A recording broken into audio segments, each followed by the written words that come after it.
Hello class, today we are going to be going over lesson 3.2, how to connect percents and proportions. So the very first thing we need to talk about is a definition here. So our definition for today is a percent proportion. And a percent proportion is an equation where a percent is equal to an equivalent ratio. So this is something we're going to be working with today. It's basically a way for us to use a proportion as a way to relate percents here. Alrighty, so how do we relate percents and proportions? Well, we're going to do it just like this. We're already to definition 1, and we've already related percents to proportions. So let's talk about our key concept today. So first off, we want to be able to construct a percent proportion, and we want to be able to use a percent proportion to find an unknown part, a whole, or a percent. So let's start off here by doing our first warm-up.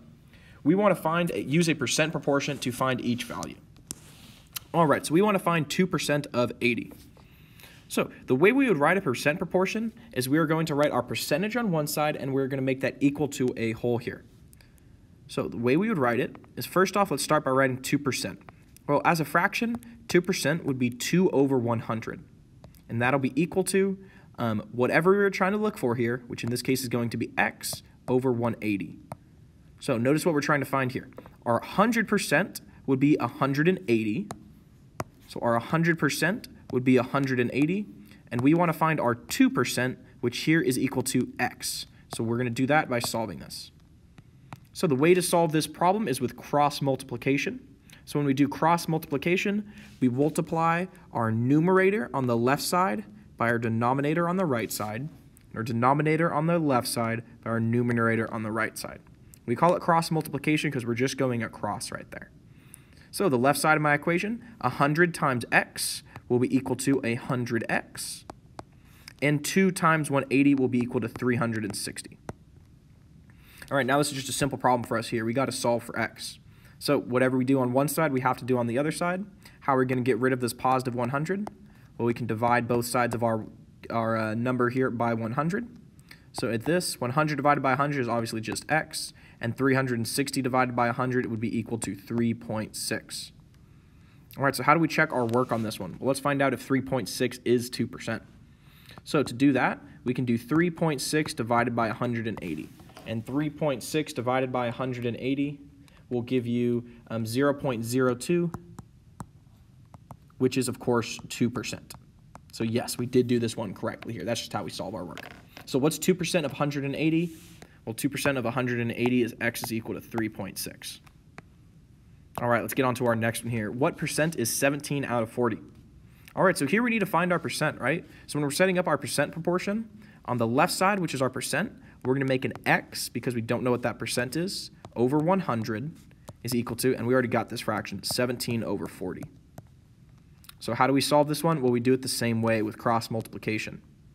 So we'll start off with our x here. So 40 times x is obviously just 40x.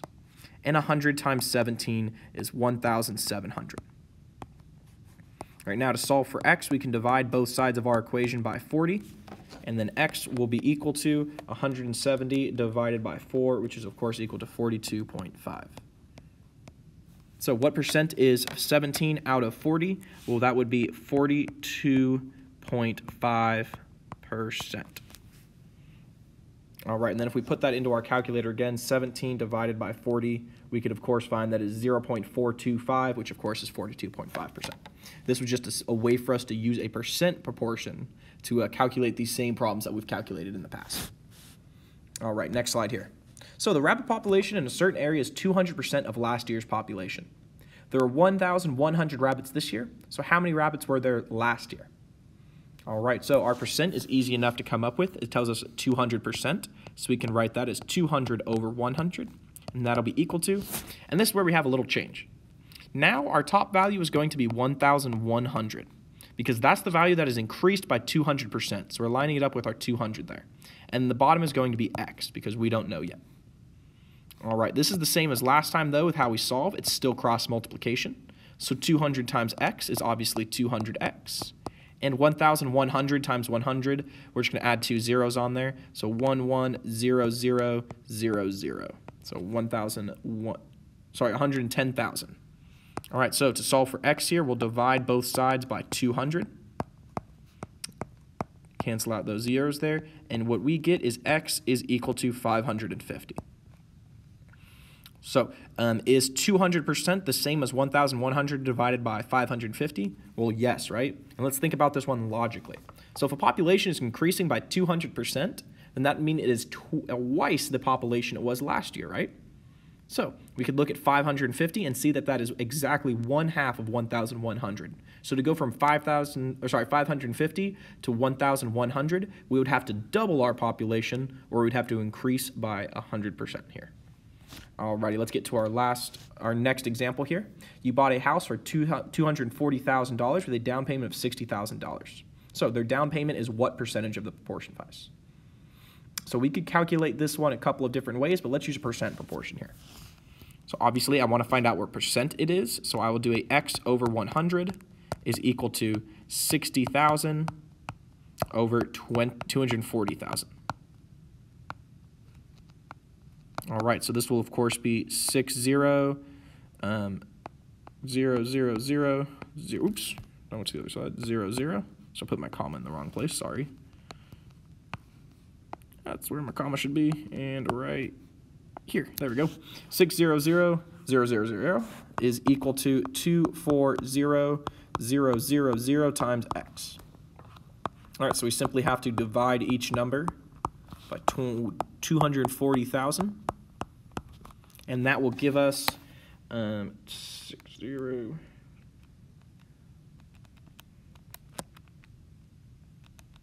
A lot of zeros that'll give us, and will get us 25 is equal to x. So that tells us that they're spending 25% of their property value.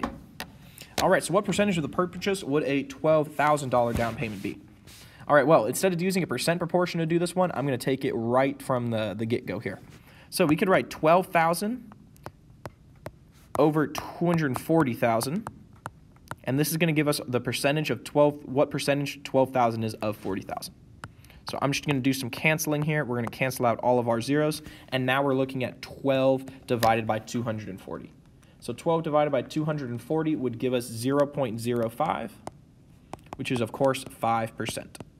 So if someone would have spent $12,000 on this house, they would be putting down a 5% down payment, which is pretty low. I don't know if a bank would be okay with that. All right, our last question here.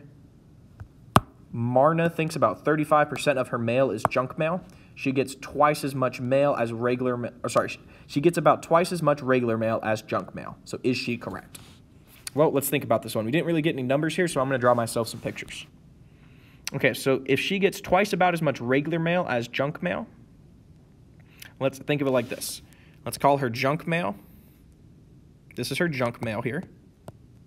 And she's getting exactly twice of that here. So we're going to draw 2 more equal boxes of the same length. So imagine these are the same length here. I just don't know how to draw, so they're not.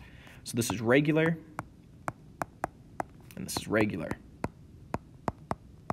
So what do we have here? Well, we have 1 junk and 2 regulars, right? So a total of 3 things. So if I were to write this as a fraction for junk, that compares my junk mail to my total mail, I would have 1 out of 3, right? Because 1 junk mail. I'll put this one in pink. Here's our junk mail. And then here is our regular mail, right? So that would become 1/3. And then 1/3 is approximately in a fraction at as a decimal at 0.33 continuing, which means as a percent, this would be equal to 33.3 continuing percent. So she says that about 35% of her mail is junk mail.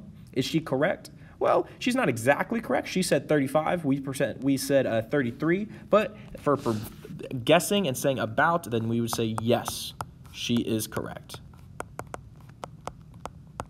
Alrighty, that was our lesson for today, so let's quickly go to our conclusion. Today we constructed percent equations to help us find the values or the percentages of certain problems, and also we were using percent equations to find the unknown part, whether that was the percent, the number after an increase, or the number before an increase. We were able to find out all of those numbers.